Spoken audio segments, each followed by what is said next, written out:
Khamenei మాతో లేకపోయినా ఆ స్పిరిట్ మాతో ఉంది అని చెప్తోంది.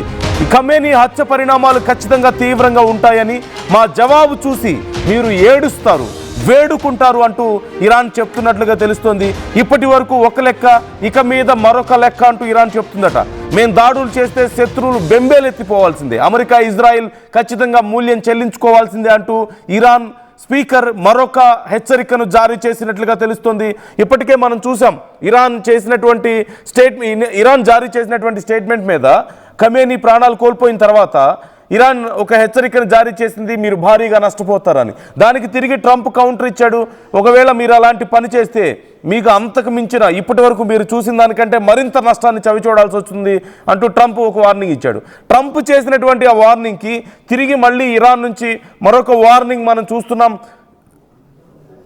ఖచ్చితంగా ఖమేనీ బాటలోనే మేము నడుస్తాం, ఆ స్పిరిట్ ఇంకా మాలో ఉంది అంటూ చెప్తున్నట్లుగా మనకు కనపడుతుంది. ఓవైపు ఇజ్రాయెల్ అండ్ అమెరికా ఓ పక్క కొంత టైం ఇస్తున్నాయి ఇరాన్కి, చర్చలకు ఇప్పుడు వచ్చే అవకాశం ఉందని అంచనా వేస్తున్నారు.